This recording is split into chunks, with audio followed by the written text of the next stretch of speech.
Le titre du message aujourd'hui, c'est l'affliction. Donc c'est le fait d'être affligé. On va voir cette notion d'affliction dans la Bible.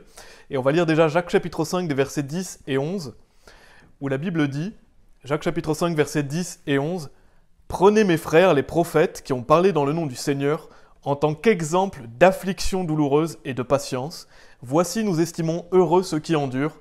Vous avez entendu parler de la patience de Job, et vous avez vu la fin du Seigneur, que le Seigneur est plein de pitié et de tendre miséricorde. » Donc on voit dans ce passage cette notion d'affliction, l'affliction douloureuse. Et donc on va parler de ce terme, et vraiment à de nombreuses reprises, la Bible nous parle du fait d'être affligé et de l'affliction. C'est même étonnant le nombre de fois où ça revient, mais vraiment le mot affliction est très présent dans la Bible, c'est quelque chose d'essentiel, et c'est quelque chose qu'on va tous expérimenter dans notre vie chrétienne, que ce soit dans la vie en général ou dans la vie chrétienne. Peut-être qu'au jour d'aujourd'hui, vous avez des choses qui vous affligent, plus ou moins, et vous en avez peut-être eu dans le passé, mais ce qui est sûr, c'est que vous en aurez dans le futur. Parce que l'affliction fait partie de la vie, et on a toujours des choses qui viennent nous affliger, qui sont difficiles, des tribulations.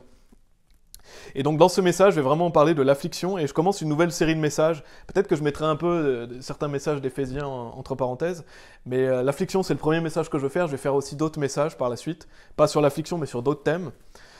Et je veux vraiment parler de cette notion, parce que c'est quelque chose qui est très important dans notre vie chrétienne, et dans la vie en général. On va voir plusieurs passages bibliques.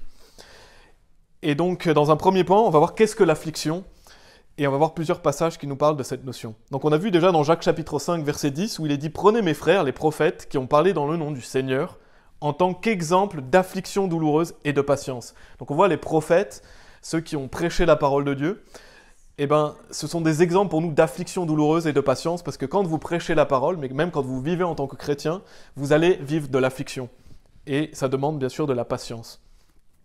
Et je vais lire Marc chapitre 14, verset 34. Vous pouvez aller dans Hébreux chapitre 11 si vous voulez. Et donc, il y a plusieurs circonstances dans notre vie qui vont nous faire venir qui vont faire qu'on est affligé. Donc ça peut être des situations de la vie, ça peut être des personnes. Donc il y a beaucoup de choses qui peuvent venir nous affliger en tant que personne. Et Jésus, il faut savoir que Jésus a été affligé. On voit dans Marc chapitre 14, verset 34, où il est dit, et leur dit, « Mon âme est extrêmement attristée jusqu'à la mort, demeurez ici et veillez. » Donc Jésus-Christ était extrêmement attristé, notamment avant la crucifixion. Donc Jésus-Christ sait ce que c'est que d'être affligé. Jésus-Christ a vécu l'affliction. Et donc dans Hébreux chapitre 11, donc l'affliction c'est vraiment un sentiment normal. C'est normal de ressentir de l'affliction, c'est normal d'être affligé. Et on va tous passer par ça plus ou moins longtemps et plus ou moins régulièrement. Donc c'est quelque chose qui est courant. Et on voit dans Hébreux chapitre 11, au verset 24 et 26, Hébreux chapitre 11, versets 24 et 26, où il est dit « Par la foi, Moïse, lorsqu'il fut plus âgé, refusa d'être appelé le fils de la fille de Pharaon, choisissant plutôt, regardez ce qui est écrit, de souffrir l'affliction avec le peuple de Dieu que de jouir des plaisirs du péché pour une saison, estimant l'outrage de Christ comme une plus grande richesse que les trésors de l'Égypte, car il avait égard à la rétribution de la récompense. » Donc on voit que Moïse il va faire le choix de il va choisir l'affliction avec le peuple de Dieu. Donc c'est un choix qu'on a à faire. On doit faire ce choix de souffrir avec le peuple de Dieu et donc de souffrir pour Dieu. Et il a préféré souffrir l'affliction avec le peuple de Dieu que de jouir des plaisirs du péché pour une saison. Donc il a préféré être affligé avec le peuple de Dieu en servant Dieu plutôt que de vivre une vie mondaine, une vie de péché. Et ça c'est un choix qu'on doit faire nous aussi en tant que chrétiens. On doit choisir de souffrir pour Christ et on doit choisir de souffrir avec le peuple de Dieu. Et le peuple de Dieu, bien sûr, ce sont les chrétiens. Et donc il est dit, estimant l'outrage de Christ comme une plus grande richesse que les trésors de l'Égypte, car il avait égard à la rétribution de la récompense. Donc il a choisi quoi? L'outrage de Christ, donc souffrir pour Christ. Et donc ça va forcément engendrer de l'affliction, parce que quand vous souffrez, vous êtes affligé. Et donc l'outrage de Christ, c'est mieux que toutes les richesses qu'il pouvait avoir en Égypte. Donc c'est mieux que l'argent, c'est mieux que tout ce que peut nous offrir le monde. Il vaut mieux souffrir pour Christ, et donc choisir de vivre l'affliction. Et donc on est appelé à souffrir pour Christ. La Bible nous parle du fait qu'on doit souffrir pour Christ. Et donc être participant de ses souffrances. Ça, je vais y revenir. Et dans Psaume chapitre 25, versets 16 et 18, je vais les lire. La Bible dit « Tourne-toi vers moi et aie miséricorde envers moi, car je suis seul et affligé. Les inquiétudes de mon cœur ont augmenté. Ô, sors-moi de mes détresses, regarde mon affliction et ma peine, et pardonne tous mes péchés. » On peut voir dans ce passage que l'affliction, c'est beaucoup relié aux inquiétudes de notre cœur. Par exemple, quand on est inquiet, quand on a des mauvais sentiments dans notre cœur, ça nous afflige. On vit des choses difficiles. Donc c'est relié à nos détresses. Et c'est relié à la peine. Il est dit, les inquiétudes de mon cœur ont augmenté. Ô, sors-moi de mes détresses. Regarde mon affliction et ma peine. Donc l'affliction provoque de la peine. C'est quelque chose qui est difficile, ça peut provoquer de la tristesse, ça peut provoquer du désespoir. Et donc c'est vraiment quelque chose qui cause des inquiétudes, des angoisses. En fait, c'est un abattement. Quand on est affligé, on est abattu. Et donc c'est quelque chose de difficile à traverser. Il ne faut pas minimiser bien sûr le fait que c'est difficile à traverser. Et certaines situations vont nous affliger plus que d'autres. Et donc à la fin des temps, je voulais lire Marc chapitre 13 verset 19, parce qu'en foi, c'est un passage qui nous parle de la grande tribulation, mais au lieu d'utiliser le mot tribulation, il est dit affliction. Donc on voit que la notion de tribulation et l'affliction sont très reliées. Quand vous passez par des passages où vous êtes affligé, donc ce sont des choses qui vous troublent. On voit, il est dit, Marc chapitre 13, verset 19, « Car en ces jours-là, il y aura une affliction. » Donc là, ça parle de la grande tribulation, on voit dans Matthieu chapitre 24, « Tel qu'il n'y en a pas eu de semblable depuis le commencement de la création que Dieu a créée, jusqu'à maintenant, et qu'il n'y en aura plus. » Donc la grande tribulation ici est appelée l'affliction. Donc la notion de tribulation et d'affliction sont très reliées. Et donc là, on a vu brièvement qu'est-ce que c'est que l'affliction. Donc l'affliction, c'est quelque chose qui est difficile à traverser, c'est quelque chose qui nous crée des inquiétudes de cœur, des détresses. Maintenant, on va un peu plus le détailler dans le point suivant, mais on va voir qu'est-ce qui peut nous affliger, donc qu'est-ce qui nous afflige dans notre vie, et qu'est-ce que ça engendre d'être affligé. Et vous pouvez aller dans 2 Corinthiens chapitre 4. Donc bien sûr, il y a beaucoup de choses qui peuvent nous provoquer de l'affliction, mais on va voir quelques notions. Et qu'est-ce que l'affliction engendre dans notre vie? Donc quand vous êtes affligé, qu'est-ce que ça engendre? Qu'est-ce que ça génère? On a lu déjà Jacques chapitre 5 verset 10, où il est dit « Prenez mes frères, les prophètes qui ont parlé dans le nom du Seigneur, en tant qu'exemple d'affliction douloureuse et de patience. » Donc la première chose à noter, c'est que l'affliction, c'est douloureux. Quand vous êtes affligé, c'est quelque chose qui est douloureux, c'est quelque chose qui est difficile à traverser. Donc c'est quelque chose qui blesse, qui fait de la peine, et donc qui fait du mal. Quand vous êtes affligé, c'est une épreuve. Donc c'est pas quelque chose de facile à traverser, ça vient nous blesser, c'est douloureux l'affliction. Et on voit dans 2 Corinthiens chapitre 4, on va lire des versets 7 et 10. Donc Paul nous parle et nous dit « Mais nous avons ce trésor dans des vases de terre, afin que l'excellence du pouvoir puisse être de Dieu et non pas de nous. Nous sommes perturbés de tous côtés, cependant pas dans la détresse. Nous sommes perplexes, mais non désespérés. Persécutés, mais non abandonnés. Découragés, mais pas détruits. Portant toujours autour du corps la mort du Seigneur Jésus, pour que la vie aussi de Jésus puisse être rendue manifeste dans notre corps. » Donc on voit dans ce passage le fait d'être perturbé de tous côtés, on voit le fait d'être perplexe, persécuté, découragé, porter autour du corps la mort du Seigneur Jésus. Donc tout ça, ce sont des choses qui peuvent provoquer de l'affliction, ce sont des choses difficiles à vivre. Et on voit un peu plus loin en verset 17, et j'y reviendrai un peu plus tard sur le verset 17, un peu plus longuement, mais on voit qu'il est dit « Car notre légère affliction, laquelle ne dure qu'un moment, effectue pour nous un bien plus excessif et éternel poids de gloire. Donc on voit que Paul appelle ça une légère affliction. Et donc on voit ces situations qui nous affligent. Et bien sûr, quand on sait ce que Paul a vécu, d'ailleurs vous pouvez aller dans 2 Corinthiens chapitre 11 si vous voulez, on sait à travers les écrits que ce que Paul a vécu, c'est loin d'être une légère affliction. Parce que Paul a vraiment vécu des choses difficiles. Pourtant, il l'appelle une légère affliction. Et pourquoi il fait ça? Parce qu'il minimise les choses difficiles. Volontairement, il faut minimiser notre affliction pour qu'on puisse mettre le focus sur les choses qui vont bien dans nos vies et les choses éternelles. Amen. Et donc, on voit dans 2 Corinthiens chapitre 11, je vais lire brièvement les versets 24 et 27, on voit ce que Paul a traversé notamment. Donc, on voit que ce n'est pas une légère affliction. Mais il appelle ça une légère affliction parce que c'est rien en comparaison de l'éternité. Il nous dit, des Juifs, j'ai reçu 5 fois 40 coups moins 1. Donc imaginez-vous recevoir 5 fois 39 coups. Donc ça, c'est pas une légère affliction. Mais il appelle ça une légère affliction. Pourquoi? Parce qu'il compare ça à l'éternité. 3 fois j'ai été battu avec des bâtons, 1 fois j'ai été lapidé, 3 fois j'ai fait naufrage, j'ai passé 1 nuit et 1 jour dans les profondeurs de la mer, en voyage souvent, en péril sur les eaux, en péril des brigands, en péril parmi mes compatriotes, en péril parmi les païens, en péril dans la ville, en péril dans le désert, en péril en mer, en péril parmi les faux frères, dans la fatigue et dans la douleur, dans de fréquentes veilles, dans la faim, dans la soif, souvent dans les jeûnes, dans le froid et dans la nudité. Donc je ne pense pas qu'on nous-mêmes vivons ce genre de choses. On voit vraiment que ce que Paul a vécu, c'est vraiment des cas très difficiles et extrêmes parfois. Et quand on voit ça, justement, ça doit nous permettre de relativiser par rapport à nos problèmes, parce que ce que Paul a vécu est bien pire que ce qu'on va vivre. Très certainement, on ne vivra jamais ce que Paul a vécu. Peut-être certains d'entre nous, si la fin arrive, mais il y a peu de chances qu'on vive de telles choses. Paul a vraiment vécu des choses difficiles qui étaient très affligeantes et qui provoquent de l'affliction. Et donc quand on voit ce que Paul a subi et enduré, on voit vraiment qu'il a minimisé ce qu'il a vécu en disant notre légère affliction. Et c'est volontaire s'il minimise ça, et on va y revenir. Mais ce sont des choses difficiles à traverser, comme on peut le voir en 2 Corinthiens chapitre 4 que j'ai lu, mais il dit perturbé de tous côtés. Donc imaginez-vous être perturbé de tous côtés, ça veut dire que rien ne va dans votre vie en fait. Que ce soit par exemple le travail, que ce soit les finances, que ce soit vos relations sociales, votre santé. Donc imaginez-vous être perturbé de tous côtés, c'est quelque chose de difficile à endurer, quand rien ne va dans votre vie en fait.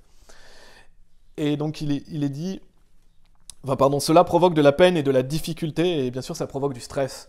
Quand vous êtes dans des situations affligeantes ou perturbantes, ça provoque du stress. Et ce qu'il faut savoir, bien sûr, c'est que Dieu veille sur nous à travers tout cela. Dieu est là avec nous, il nous aide à traverser ces épreuves, il ne nous abandonne pas. La Bible dit « Jamais je ne te laisserai, ni ne t'abandonnerai ». Et la Bible dit que rien ne peut nous séparer de l'amour de Dieu. Donc on sait que Dieu, à travers ces épreuves, est avec nous. Et je vais lire Romains chapitre 8. Vous pouvez y aller, Romains chapitre 8, si vous voulez. Donc je reviendrai un peu... je ferai ça dans un prochain point, mais là je vais souligner quelques notions. Dans Romains chapitre 8, versets 35 et 37, la Bible dit « Qui nous séparera de l'amour de Christ ? Sera-ce tribulation, ou détresse, ou persécution, ou famine, ou nudité, ou péril, ou épée ?» Donc ça, ce sont tous des choses qui peuvent nous affliger, des choses difficiles à vivre, la tribulation, la détresse, la persécution, la famine, etc. Comme il est écrit « À cause de toi, nous sommes tués tout le long du jour, nous sommes estimés comme des moutons pour l'abattoir. » Et il dit quoi ? Non, dans toutes ces choses, nous sommes plus que conquérants par le moyen de celui qui nous a aimés. Donc malgré ces difficultés, non, on est plus que conquérants par Jésus-Christ. Et donc on peut être découragé, mais pas détruit. C'est ce que dit 2 Corinthiens chapitre 4, parce que Dieu nous soutient et il nous restaure. Dans Psaume 23, il dit « Il restaure mon âme, il me conduit dans les sentiers de droiture à cause de son nom. » Donc même si on est découragé, on n'est pas détruit, parce que Dieu nous restaure. Il est là avec nous, il prend soin de nous. Donc l'affliction, ça peut engendrer le fait d'être perturbé, le fait d'être découragé, perplexe. Et on reviendra un peu sur 2 Corinthiens chapitre 4. Et je vais lire aussi 2 passages dans l'Ancien Testament qui parlent de l'affliction. Donc Exode chapitre 3 verset 7 qui nous dit « Et le Seigneur dit, j'ai certainement vu l'affliction de mon peuple qui était en Égypte, et j'ai entendu leurs cris à cause de leurs chefs de corvée, car je connais leur peine. » Et Deutéronome chapitre 26, versets 6 et 7, je les lis rapidement. « Et les méchants Égyptiens nous maltraitèrent et nous affligèrent et nous imposèrent une dure servitude. Et quand nous avons crié au Seigneur Dieu de nos pères, le Seigneur entendit notre voix et regarda notre affliction et notre labeur et notre oppression. » Donc on peut voir dans ces 2 passages l'affliction des Israélites quand ils étaient en Égypte. Et justement cette affliction, ils avaient une dure servitude. Ils étaient maltraités dans leur travail, ils travaillaient dur. Et cela engendrait quoi ? De la peine physique. Donc qu'est-ce que peut engendrer l'affliction dans nos vies ? De la peine physique. On peut par exemple travailler dans un travail où on est maltraité, où on n'est pas traité justement, mais aussi dans la vie en général, des gens peuvent nous maltraiter, où on peut avoir des peines physiques, des douleurs physiques. Bien sûr, on sait qu'on a un corps physique mortel. Et donc les Israélites étaient oppressés. Et donc on peut imaginer que travailler sous l'oppression, c'est quelque chose de difficile. Quand vous êtes oppressé dans votre travail, c'est quelque chose de difficile à traverser. Et Exode chapitre 1, versets 13 et 14, donc un peu plus tôt, là je vous ai lu Exode chapitre 3, verset 7. Exode chapitre 1, versets 13 et 14 nous dit « Et les Égyptiens firent servir les enfants d'Israël avec rigueur, et ils leur rendirent la vie amère par une rude servitude, à faire du mortier, des briques, et par toutes sortes d'ouvrages au champ. Tout le service auquel ils étaient asservis était avec rigueur. » Et donc ce que je veux noter dans ce passage, c'est qu'il est dit « et ils leur rendirent la vie amère ». Parce que quand vous êtes affligé, la vie est amère. Ça veut dire quoi ? Ça veut dire que la vie est difficile à traverser. C'est quelque chose de difficile. Et donc l'affliction peut provoquer et faire que notre vie est amère. Et justement, on ne doit pas se laisser avoir par justement cette amertume. Et ça, je reviendrai un peu là-dessus, sur comment traverser l'affliction. Donc la vie peut être amère, elle peut être difficile et décourageante quand vous traversez des moments d'affliction. Donc dans ce 2e point, on a vu qu'est-ce qui peut nous affliger. Il y aurait de multiples choses à dire, mais ça peut être les douleurs physiques, les problèmes physiques. Ça peut être le fait d'être perturbé, persécuté, la maltraitance aussi, la dure servitude. Et il y aurait d'autres choses à rajouter, d'autres notions. Et l'affliction, ça peut engendrer de la tristesse, du découragement, de l'inquiétude, de la perplexité, de la peine. Donc ce sont tous des sentiments difficiles à traverser et à endurer, bien sûr. Et le 3e point que je veux faire, donc là on a vu une brève description de qu'est-ce que c'est que l'affliction. Et on vient de voir un deuxième point. Le troisième point que je veux faire, c'est pourquoi. On pourrait se dire, mais alors pourquoi on a l'affliction? Pourquoi Dieu ne nous enlève pas l'affliction et la souffrance? Mais ce qu'il faut savoir, c'est que l'affliction et la souffrance a sa place dans nos vies, et elles sont importantes. Et donc on va voir plusieurs points de pourquoi la souffrance, pourquoi l'affliction. Et vous pouvez aller dans 2 Corinthiens chapitre 12. Donc pourquoi l'affliction? Parce qu'on se dit, voilà, c'est des choses difficiles, on n'a pas envie forcément de vivre des choses difficiles, on n'a pas envie d'avoir des problèmes physiques, on n'a pas envie d'être perturbé de tous côtés. Mais l'affliction a son rôle dans nos vies et est très, très importante et inévitable aussi.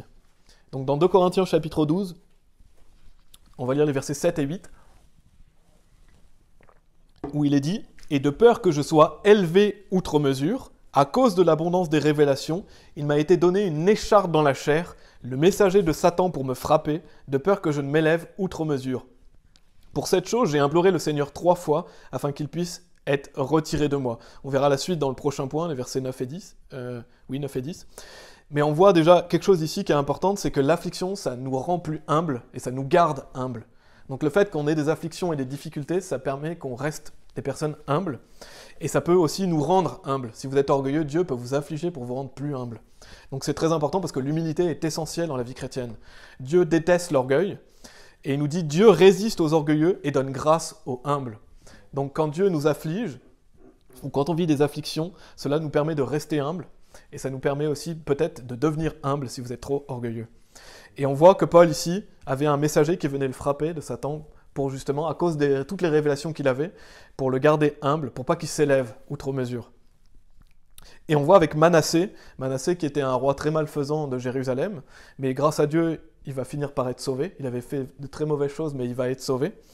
Et je vais lire 2 Chroniques, chapitre 33, verset 12, où il est dit « Et lorsqu'il fut dans l'affliction, donc en parlant de Manassé, il supplia le Seigneur son Dieu, et il s'humilia fort devant le Dieu de ses pères. » Donc on voit que Manassé, parce qu'il va être affligé, il va s'humilier devant Dieu. Donc on voit que ça peut rendre quelqu'un humble de vivre de l'affliction. Et on le voit avec Nebuchadnezzar aussi, qui a été humilié. Donc ça c'est le premier point, ça peut rendre humble ou ça peut vous garder humble. Le deuxième point, donc c'est la suite de Corinthiens chapitre 12, versets 9 et 10 qu'on va lire. Donc là, on essaie de voir plusieurs raisons bibliques de pourquoi l'affliction. Versets 9 et 10, « Et il m'a dit, ma grâce est suffisante pour toi, car ma vigueur est rendue parfaite dans la faiblesse. Plus volontiers donc me glorifierai-je dans mes infirmités, pour que le pouvoir de Christ puisse reposer sur moi. Par conséquent, je prends plaisir dans les infirmités, dans les outrages, dans les besoins, dans les persécutions, dans les détresses à cause de Christ, car lorsque je suis faible, alors je suis fort. » Donc, l'affliction, ça permet au pouvoir de Christ de reposer sur nous. On voit que la vigueur de Dieu, elle est rendue parfaite dans notre faiblesse. Donc quand on est affligé, et on est des êtres faibles, la force de Dieu est rendue parfaite en nous. Et donc Dieu nous fortifie, et la gloire lui revient. Il dit « Lorsque je suis faible, alors je suis fort ». Donc on voit que par, notamment l'affliction, ça permet au pouvoir de Dieu de reposer sur nous et que la gloire revienne à Dieu pour ce qu'on fait. Donc ça c'est le deuxième point. Le troisième point, je vais lire Romains chapitre 5 verset 3. Et vous pouvez aller dans 1 Pierre chapitre 4. Si vous êtes assez rapide, vous pouvez aller Romains chapitre 5, 1 Pierre chapitre 4, mais je vous annonce 1 Pierre chapitre 4 pour après, parce qu'on va lire plusieurs versets. Là je vais juste lire Romains chapitre 5 verset 3, qui nous dit « Et non seulement cela, mais nous nous glorifions dans les tribulations aussi, sachant que la tribulation produit la patience. » On a vu tout à l'heure que la tribulation et l'affliction, dans un passage, c'était interchangeable. Mais je pense aussi que l'affliction, ça produit la patience. Donc le fait de vivre des afflictions, des difficultés, ça nous rend plus patients. Et je vous invite à réécouter, j'ai déjà parlé de la patience, je ne vais pas en parler, mais ça peut être une des raisons aussi pour lesquelles nous sommes affligés, c'est le fait pour être des personnes plus patientes. Et donc de développer cette vertu de la patience. Et donc ça c'était le troisième point, je fais des points rapides, mais ça donne plusieurs raisons de pourquoi l'affliction. On va lire 1 Pierre chapitre 4, versets 12 et 16, où il est dit « Bien-aimés, ne pensez pas étrange en ce qui concerne l'épreuve de feu qui est pour vous éprouver, comme s'il vous arrivait quelque chose d'étrange. Mais réjouissez-vous d'autant que vous êtes participants aux souffrances de Christ, afin que lorsque sa gloire sera révélée, vous puissiez aussi être contents d'une immense joie. Si on vous fait des outrages à cause du nom de Christ, heureux êtes-vous, car l'Esprit de gloire et de Dieu repose sur vous. De leur part, ils disent du mal de lui, mais de votre part, il est glorifié. Mais qu'aucun de vous ne souffre comme un meurtrier, ou comme un voleur, ou comme un malfaisant, ou comme se mêlant des affaires d'autrui. Cependant, si un homme souffre en tant que chrétien, qu'il n'en ait pas honte, mais qu'il glorifie Dieu en cela. Donc l'affliction dans notre vie chrétienne, notre souffrance en tant que chrétien, ça nous fait être participants des souffrances de Christ. Et la Bible dit « mais réjouissez-vous ». Donc c'est quelque chose dont on doit se réjouir. On doit se réjouir d'être participants des souffrances de Christ, de souffrir pour lui. Et on ne doit pas souffrir en tant qu'un meurtrier, un voleur, un malfaiteur, mais si on souffre pour Dieu, alors heureux êtes-vous. Pourquoi ? Parce que la récompense est grande et parce que Christ a vécu ses souffrances. Donc en fait, comment on pourrait dire, on doit s'estimer digne de souffrir pour Christ en fait. Si Dieu nous fait une faveur quand on souffre pour lui, parce qu'on est participant de ce que Christ a vécu. Et donc ça, c'est des messages, des choses qu'on doit toujours penser quand on est persécuté, quand on est moqué à cause du nom de Christ. La Bible dit « heureux êtes-vous ». Cependant, si un homme souffre en tant que chrétien, qu'il n'en ait pas honte, mais qu'il glorifie Dieu en cela. Glorifiez Dieu, que Dieu vous permette de souffrir pour le nom de Christ. Et donc, c'est de la réjouissance par l'esprit. Peut-être que dans le corps physique, c'est difficile, mais la réjouissance est dans l'esprit. Et c'est en regardant aux choses éternelles. Donc, vous devez toujours regarder à ce qu'il y a après. Donc, c'est une bénédiction que Dieu nous fait de souffrir pour Christ. Et ça nous rapproche de Dieu, et je vais en reparler après, mais ça nous rapproche de Dieu que de souffrir pour Christ. Donc ça, c'est le 4e point. On voit que ça nous permet d'être participants aux souffrances de Christ. Maintenant, je vais lire 2 Corinthiens chapitre 1, si vous voulez y aller. 2 Corinthiens chapitre 1. Pourquoi l'affliction ? Donc on a vu, ça permet de nous garder humbles ou de nous rendre plus humbles. Ça permet aussi que le pouvoir de Christ puisse reposer sur nous. Ça permet aussi de développer la patience chez nous. Ça permet d'être participants aux souffrances de Christ. Maintenant, 2 Corinthiens chapitre 1, versets 3 et 4, nous dit aussi « Béni soit Dieu, c'est-à-dire le Père de notre Seigneur Jésus-Christ, le Père des miséricordes, et notez ce qu'il est dit, le Dieu de tout réconfort, qui nous réconforte dans toute notre tribulation, afin que nous puissions être capables de réconforter ceux qui sont dans quelque difficulté que ce soit, par le réconfort dont nous sommes nous-mêmes réconfortés de Dieu. » Donc quand Dieu nous réconforte dans nos difficultés, c'est pour qu'on puisse être capable de réconforter les autres aussi. Donc une des choses de pourquoi l'affliction, c'est pour qu'on puisse être capable de réconforter les autres, d'être utile aux frères et sœurs. Donc quand on vit des afflictions et que Dieu nous réconforte, on doit faire la même chose avec les autres.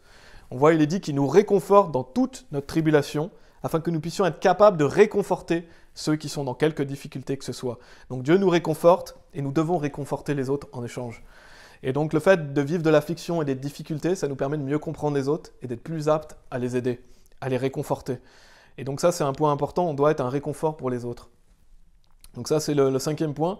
Et le 6e point que je vais un peu plus développer, je vais lire Osée chapitre 5, verset 15. Vous n'êtes pas obligé d'y aller. Osée chapitre 5, verset 15, qui nous dit « Je m'en irai et retournerai en mon lieu, jusqu'à ce qu'ils reconnaissent leur offense et cherchent ma face. Dans leur affliction, ils me chercheront de bonne heure. » Donc on voit que Dieu va affliger ces personnes, et il est dit « Dans leur affliction, ils me chercheront de bonne heure. » Donc ça, c'est un point aussi important de pourquoi l'affliction, pour nous ramener à Dieu. Parce que quand on est affligé, on a tendance à se rapprocher de Dieu. Et Dieu a affligé ces personnes pour qu'ils le recherchent. Et donc on voit dans ce verset que Dieu veut ramener les gens à lui. Donc Dieu peut nous affliger pour nous ramener à lui. Et donc c'est pour notre bénéfice. Parce que si vous vous éloignez de Dieu, vous êtes en zone dangereuse. En fait, il n'y a pas de position neutre dans la vie de chrétienne. Soit vous êtes avec Dieu, soit vous êtes contre Dieu. Donc si vous vous éloignez de Dieu, vous êtes en danger. Et donc Dieu veut vous ramener à lui. Donc qu'est-ce qu'il peut faire ? Il peut vous affliger pour vous ramener à lui. Parce que quand on est affligé, on a tendance à plus d'aller vers Dieu. On a tendance à lire la Bible, à se rapprocher de Dieu, à prier aussi. Et donc marcher avec Dieu, c'est quelque chose de quotidien. On ne prend pas des vacances sur Dieu. Il n'y a pas « je vais prendre une semaine ». Non, c'est tous les jours qu'on doit marcher avec Dieu. Et donc Dieu veut qu'on marche avec lui. Donc il peut nous ramener aussi par l'affliction. Parce que c'est quelque chose qui est bon pour nous. Quand on s'éloigne, on est en danger. Et donc il y a une notion aussi que je développerai plus, je ferai un message complet là-dessus, mais quand on pêche, Dieu peut nous châtier. On voit cette notion de châtiment dans Hébreux chapitre 12. Et dans cette série, je vais faire un message sur le châtiment de Dieu. Donc je ne vais pas développer ce point-là, mais Dieu peut nous châtier justement pour notre bénéfice et pour nous ramener à lui, pour qu'on soit fait participant de sa sainteté. Et je vais lire, vous pouvez aller dans Psaume chapitre 119. Je vais lire deux versets dans l'Ancien Testament aussi qui nous dit, donc Jérémie chapitre 30, verset 15, où il est dit « Pourquoi cries-tu pour ton affliction ? Ta douleur est incurable à cause de la multitude de ton iniquité. Je t'ai fait ces choses parce que tes péchés se sont accrus. » Donc on voit ce peuple, Dieu lui dit « Mais pourquoi vous criez dans votre affliction ? C'est moi qui vous ai fait ces choses à cause de vos péchés. » Donc on voit que l'affliction peut être aussi une punition à cause de nos péchés. Donc un châtiment de Dieu. Et il est dit dans Lamentation chapitre 3 verset 1, « Je suis l'homme qui a vu l'affliction par le bâton de sa colère ». Donc on voit que Dieu peut nous affliger comme conséquence de nos péchés. Alors par contre, bien sûr, c'est pas parce que vous êtes affligé que c'est parce que Dieu vous... c'est pas parce que vous êtes affligé que c'est un châtiment de Dieu. Il ne faut pas croire qu'à chaque fois qu'on est affligé, c'est à cause de nos péchés. C'est faux. Parce qu'on voit Job, il n'avait rien fait de mal, pourtant il a été affligé. Et donc, il ne faut pas toujours faire ce raccourci « Ah, si je suis affligé et je vis des choses difficiles, c'est un châtiment de Dieu ». Non, c'est pas vrai. Parfois, ça peut être un châtiment de Dieu. Si vous êtes dans le péché, si vous faites des choses mauvaises, Dieu peut vous châtier. Mais c'est pas parce que vous vivez des choses difficiles que Dieu vous châtie ou que vous avez commis quelque chose de mal. Ça fait partie de la vie. La vie chrétienne est faite d'affliction. On l'a vu que Moïse a choisi l'affliction avec le peuple de Dieu. Donc l'affliction fait partie de la vie chrétienne et de la vie en général aussi. Les gens qui ne sont pas sauvés ont aussi de l'affliction. Mais grâce à Dieu, nous, on sait où on va. Eux, ils vont en enfer. Donc ils sont affligés non seulement dans cette vie, mais en plus ils vont aller en enfer. Donc nous on a cette chance, peut-être qu'on est affligé dans cette vie, mais on va aller au paradis. On en a la certitude. Donc l'affliction fait partie de la vie en général, donc c'est pas parce que vous souffrez et que vous êtes affligé que c'est forcément une punition de Dieu. Il faut s'introspecter et savoir si vous commettez des péchés, si vous faites quelque chose de mal. Et donc Dieu peut nous affliger à cause de nos péchés, mais il peut aussi nous affliger pour nous rendre meilleurs. Comme on a vu plusieurs points pour nous rendre plus patients, plus humbles. Donc c'est des choses qui sont pas... On n'a pas forcément fait quelque chose de mal, mais c'est pour nous rendre une meilleure personne. Et dans Psaume 119, on va lire tous les versets de Psaume 119. Non, je rigole. On va lire versets 65 à 72. Psaume 119, versets 65 à 72, où il est dit « Tu as bien agi avec ton serviteur, ô Seigneur, selon ta parole. Enseigne-moi le bon jugement et la connaissance, car j'ai cru tes commandements. Avant que je ne sois affligé, je m'égarais, mais maintenant j'ai gardé ta parole. Tu es bon et tu fais le bien, enseigne-moi tes statuts. Les orgueilleux ont forgé un mensonge contre moi, mais je garderai tes préceptes de tout mon cœur. Leur cœur est aussi gras que la graisse, mais je me délecte dans ta loi. Il est bon pour moi que j'ai été affligé, afin que je puisse apprendre tes statuts. La loi de ta bouche est meilleure pour moi que des milliers d'or et d'argent. » Donc on voit dans ce passage où il est dit « Avant que je ne sois affligé, je m'égarais, mais maintenant j'ai gardé ta parole. » Donc on voit que Dieu peut nous affliger parce qu'on s'égare, parce qu'on s'éloigne de lui. Donc l'affliction nous permet de nous ramener à Dieu. Avant que je ne sois affligé, je m'égarais, donc il était perdu. Mais maintenant j'ai gardé ta parole. Donc en fait le fait d'être affligé, ça nous rapproche de Dieu, ça nous ramène à Dieu, et ça nous permet de nous tourner vers la Bible. On doit garder la parole de Dieu. Dieu veut que vous puissiez garder sa parole, que vous puissiez la méditer et la lire. Et donc ça nous permet de rechercher Dieu, de nous tourner vers Dieu quand on est affligé. Il est dit aussi, donc dans ce passage que j'ai lu, « Il est bon pour moi que j'ai été affligé, afin que je puisse apprendre tes statuts. » Donc l'affliction est quelque chose de bon pour nous. Si Dieu permet l'affliction dans notre vie, c'est bon pour nous, parce que ça nous permet d'apprendre ses statuts. Ça nous permet de garder la parole de Dieu, d'apprendre ses voies. Et c'est un verset vraiment que j'aime beaucoup et que je vous encourage à méditer. Il est bon pour moi que j'ai été affligé, afin que je puisse apprendre tes statuts. Je me le répète parce que des fois on se dit mais pourquoi je suis affligé à ce point-là? Pourquoi je vis ces choses difficiles? C'est bon pour moi. Vous vous rappelez, c'est bon pour moi d'être affligé. Afin que je puisse apprendre tes statuts. Parce que ça vous rapproche de Dieu, ça vous ramène à lui, et ça vous fait participant des souffrances de Christ. Bien sûr, on l'a vu, ne soyez pas affligés comme un malfaiteur et comme un voleur, mais soyez affligés en tant que chrétien. Donc c'est important de voir, quand nous sommes affligés, c'est important de se rapprocher de Dieu et de voir le côté positif en fait. Parce qu'il faut minimiser les difficultés et voir le côté positif des choses. Et quand vous êtes affligé, pensez à ce qui pourrait être pire aussi. Il pourrait y avoir bien pire dans votre vie, il y a des gens qui vivent bien pire que vous. Donc quand vous avez des choses difficiles, pensez à ce qui pourrait être pire, ça permet de minimiser vos problèmes et de voir que finalement c'est pas si compliqué que ça. C'est pas si difficile que ça. Et donc se focaliser sur ce qui va dans votre vie aussi. Ça permet de passer ces épreuves-là. Focalisez-vous sur ce qui va, et encore mieux, focalisez-vous sur ce qui vient après. Donc c'est important de voir le côté positif. Et donc Dieu peut nous ramener à lui par l'affliction. Je vais lire Psaume 71, versets 20 et 21, qui nous dit, Psaume 71, versets 20 et 21, « Toi qui m'as montré de grands et douloureux mots, tu me vivifieras de nouveau et me feras remonter des profondeurs de la terre. Tu accroîtras ma grandeur et tu me réconforteras de tous côtés. » Donc on aura toujours des afflictions, c'est quelque chose de certain. Mais on voit ici, il dit « Tu me vivifieras de nouveau. » Toi qui m'as montré de grands et douloureux mots. Donc on voit que Dieu est avec nous. Et il y a une chose que je veux qu'on puisse tous retenir aussi, c'est que n'attendez pas que Dieu vous afflige pour être proche de lui. Parce que Dieu peut vous affliger pour vous ramener à lui. Donc n'attendez pas cela. Servez Dieu, marchez avec Dieu tous les jours, et d'autant plus quand les choses vont bien. Et si vous marchez quotidiennement avec Dieu, Dieu aura peut-être moins besoin de vous affliger pour vous ramener à lui, en fait, tout simplement. Et donc c'est quelque chose d'important, et d'autant plus si vous endurcissez votre cœur, si vous n'écoutez pas sa parole, Dieu il peut y aller plus fort. Il peut venir dans votre vie avec plus de force et plus de dureté si vous ne l'écoutez pas en fait. Donc si vous êtes quelqu'un qui a tendance à vite recevoir la réprimande et à vite vous remettre dans la parole de Dieu, bah Dieu va peut-être être plus doux envers vous. Il va peut-être moins utiliser des manières fortes pour vous ramener à lui. Et c'est tout à fait normal, c'est comme quand on a des enfants. Et donc quand nos enfants ont tendance à faire le bien, on est plus doux envers eux. Bien sûr, ça ne veut pas dire que ça va être parfait dans notre vie. Et comme je l'ai dit, l'affliction fait partie de la vie. Mais ce que je veux souligner ici, c'est que soyez attentifs à la parole de Dieu sans que vous ayez besoin de beaucoup de réprimandes et de répréhensions. Et comme je l'ai dit, encore une fois, c'est pas parce qu'on vit des choses difficiles que c'est forcément à cause de nos péchés. On le voit avec Job, on le voit avec Joseph aussi, on pourrait aller dans beaucoup de passages de la Bible.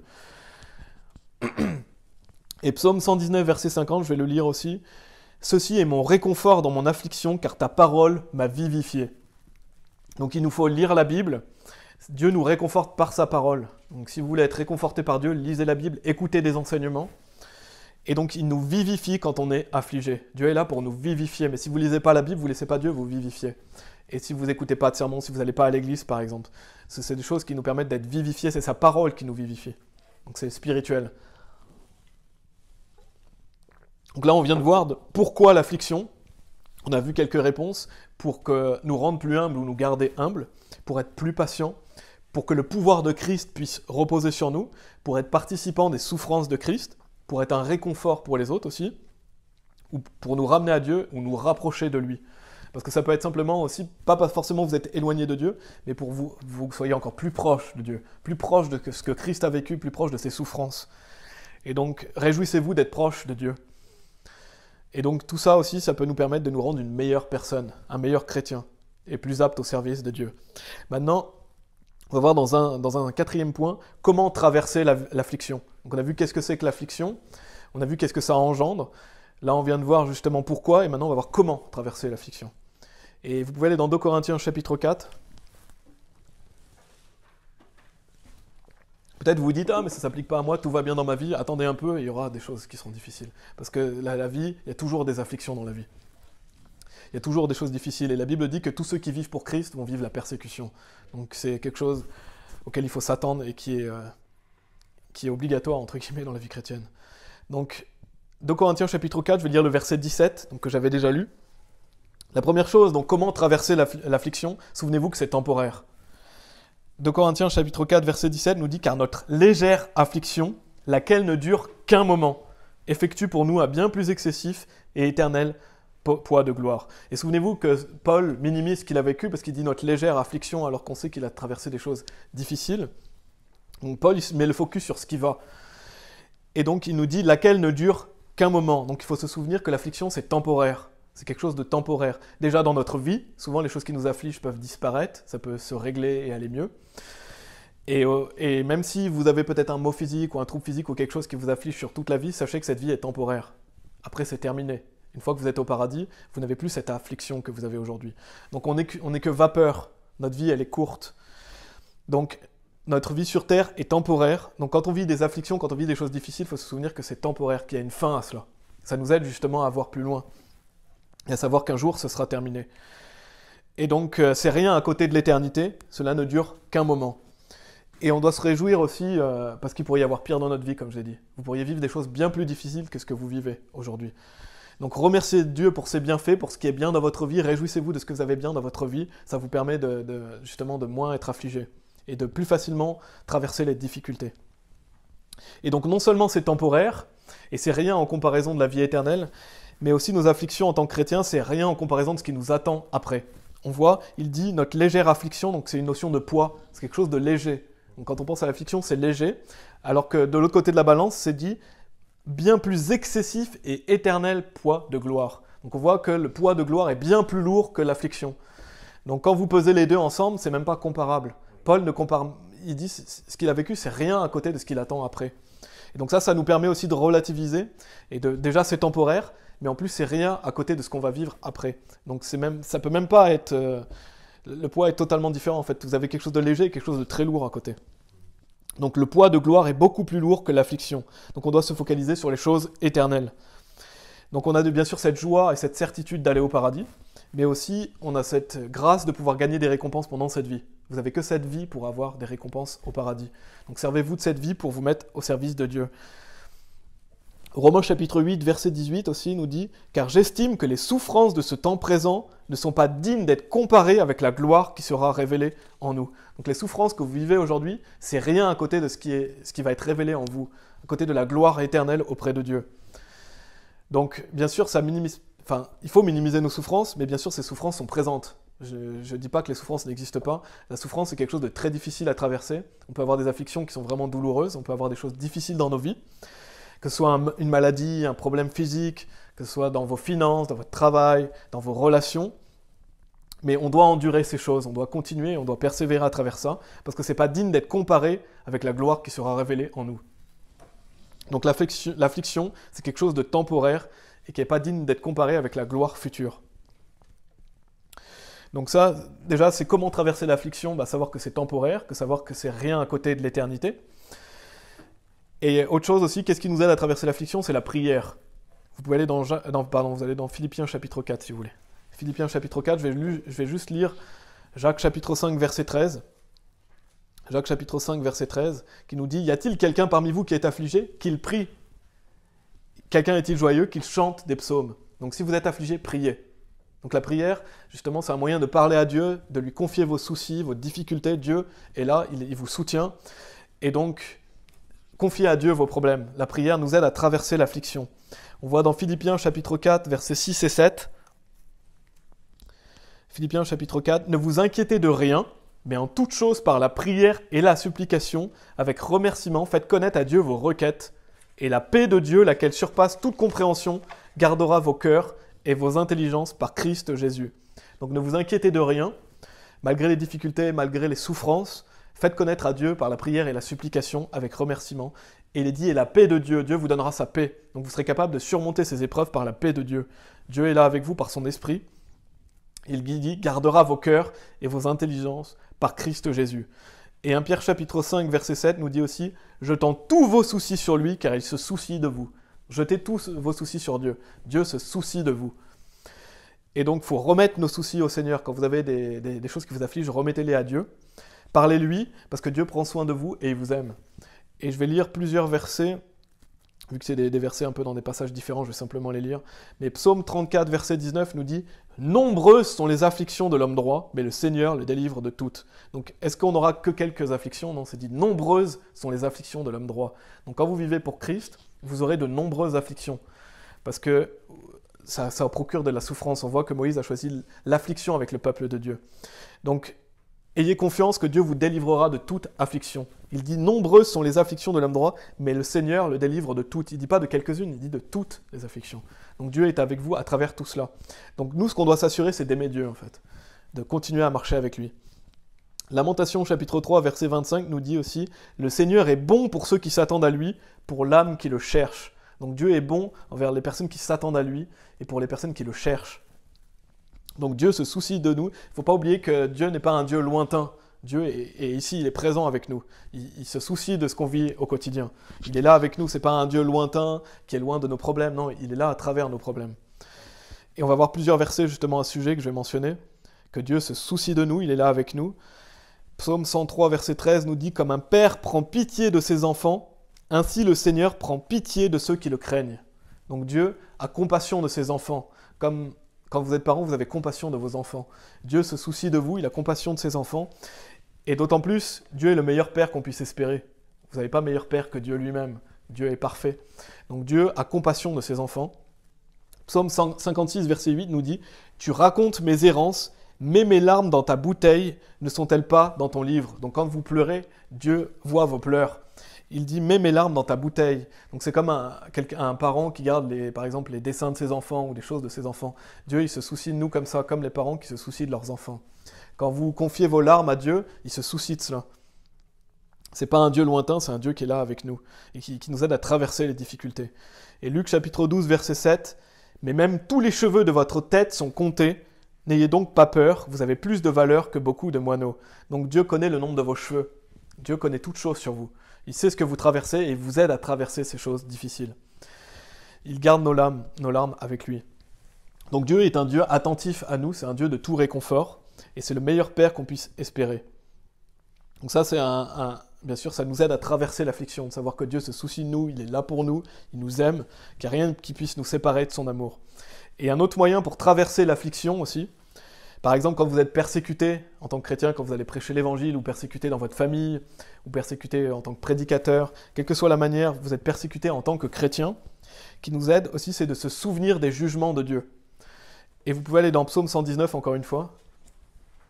Psaume 119, mais souvenez-vous qu'il y a une fin à cela et que Dieu est un juste juge. Donc Dieu va punir les personnes malfaisantes.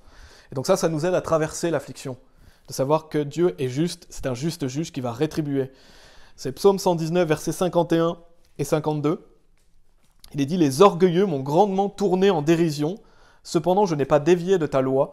Je me souvins de tes jugements d'autrefois, ô Seigneur, et je me suis réconforté. » Donc en se souvenant de la justice de Dieu, des jugements de Dieu, ça peut nous réconforter. Par exemple, si vous connaissez des réprouvés qui vous font du mal, souvenez-vous qu'ils vont aller en enfer, que Dieu va les juger.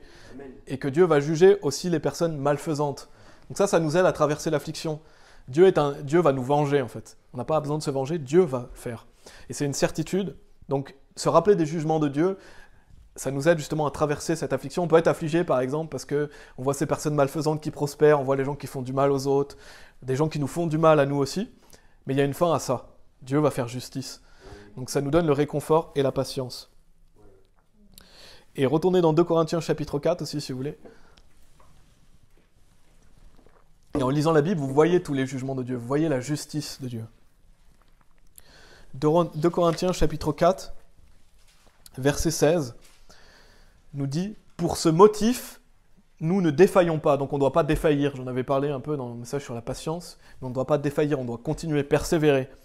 Mais bien que notre homme extérieur dépérisse, cependant l'homme intérieur est renouvelé de jour en jour. Donc notre homme extérieur, il dépérit, bien sûr. On le sait, en vieillissant, on commence à avoir plus de soucis de santé, moins de forme physique, ça peut être aussi au niveau du cerveau, etc. Donc notre homme extérieur, il dépérit. Et on a peut-être, même en étant jeune, on a des douleurs, on a des problèmes physiques. Mais notez qu'il est dit, mais bien que notre homme extérieur dépérisse, cependant l'homme intérieur est renouvelé de jour en jour. Donc nous, notre travail, c'est de renouveler l'homme intérieur. Bien sûr, c'est important de prendre soin de notre corps physique, c'est le temple du Saint-Esprit.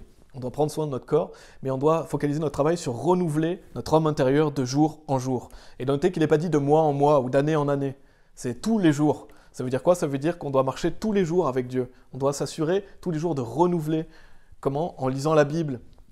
Ça peut être en priant, bien sûr, en chantant des hymnes au Seigneur, en allant à l'église. Ça, c'est des choses qu'on doit faire. On doit nourrir l'homme intérieur.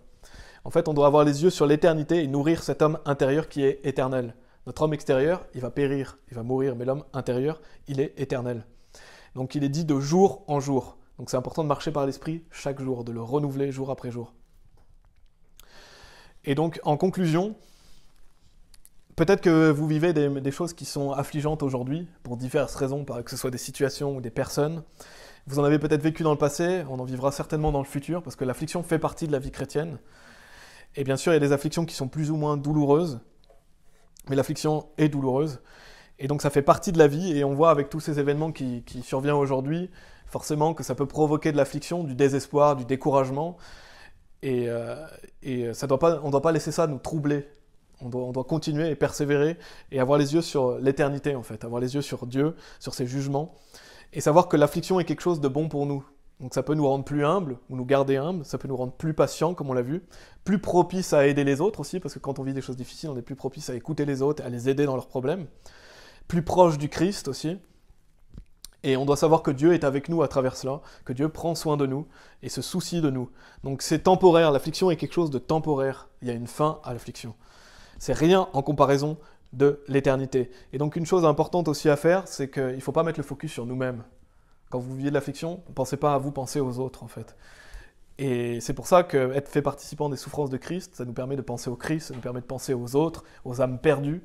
Et donc il faut essayer le plus possible de ne pas mettre le focus sur nous, mais sur les autres. Ça nous aide à traverser les moments difficiles, à savoir qu'on est là pour les autres, on n'est pas là pour nous. Et donc nous, en fait, ce qu'on doit se soucier, c'est rester proche de Dieu. On doit rester proche de Dieu par sa parole, par le fait de garder ses commandements. Et on sait que quand on reste proche de Dieu, alors toutes choses agissent ensemble pour notre bien. Donc le fait d'aimer Dieu et de se détourner de l'iniquité fait que toutes choses agissent ensemble pour notre bien. Donc vous êtes dans 2 Corinthiens chapitre 4, on a lu le verset 16, je vais lire le verset 15, qui nous dit « Car toutes choses sont pour vous, afin que l'abondante grâce puisse par le remerciement de beaucoup résulter à la gloire de Dieu. » Donc Paul faisait toutes choses pour les autres, car toutes choses sont pour vous. Donc ça l'aidait à traverser l'affliction parce qu'il est là pour les autres, il se met au service des autres. Et donc c'est ce qu'on doit faire aussi. Et en tant que chrétien, on doit penser aux personnes perdues. Donc on doit penser aux personnes qui sont non sauvées et qui vont aller en enfer. Ça nous aide à relativiser nos problèmes, parce que nous, on va aller au paradis. On le sait qu'on va aller au paradis. Eux, ils n'ont pas d'espoir après, s'ils n'ont pas cru en Jésus-Christ, ils vont aller en enfer. Nous, on a la gloire éternelle qui nous attend. Eux, ils ne l'ont pas. Donc on est là pour, justement, ces âmes perdues. On a lu... J'avais lu aussi Jacques chapitre 5, verset 11. « Voici, nous estimons heureux ceux qui endurent. » Donc vous êtes heureux si vous endurez. Vous avez entendu parler de la patience de Job, et vous avez vu la fin du Seigneur, que le Seigneur est plein de pitié et de tendre miséricorde. Donc on voit à travers la vie de Job qu'il a eu beaucoup d'afflictions, beaucoup de choses difficiles, mais Dieu l'a béni encore plus qu'au commencement.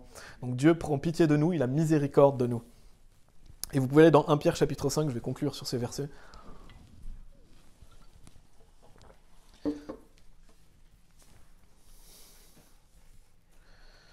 1 Pierre chapitre 5, versets 10 et 11. Il est dit « Mais le Dieu de toute grâce, qui nous a appelés à sa gloire éternelle par Christ Jésus, après que vous aurez souffert quelque temps, vous rendra parfait, établi, fortifié, vous maintiendra. À lui soit gloire et domination pour toujours et toujours. Amen. » Donc ça conclut bien. C'est à lui soit la gloire. On est là pour la gloire de Dieu. Et on va souffrir, bien sûr, mais Dieu nous rend parfaits, établis, fortifiés, et il nous maintient. Donc c'est Dieu qui nous maintient à travers tout cela. Ayons confiance en Dieu, et ayons confiance aussi que nous sommes capables de supporter ces choses. On va prier. Oui, merci Seigneur, parce que tu nous aides à travers nos afflictions, et je prie pour que si des personnes sont affligées pour diverses raisons, et si on va l'être plus tard, que tu nous aides à traverser ces moments-là, à savoir que tu es avec nous, que tu nous rends meilleurs aussi, que tu nous apprends des choses. Seigneur, je prie pour que nous ne soyons pas affligés en tant que malfaiteurs, en tant que voleurs ou à cause de nos péchés, mais plutôt que ce soit pour la gloire de Christ, que ce soit en tant que chrétiens. Merci de nous estimer dignes de souffrir pour Christ, et aide-nous à travers ces événements, réjouis-nous dans l'homme intérieur. Je prie pour que tu nous aides à renouveler notre homme intérieur jour après jour, par la lecture de la Bible, par l'écoute de messages, par le fait de prier des louanges.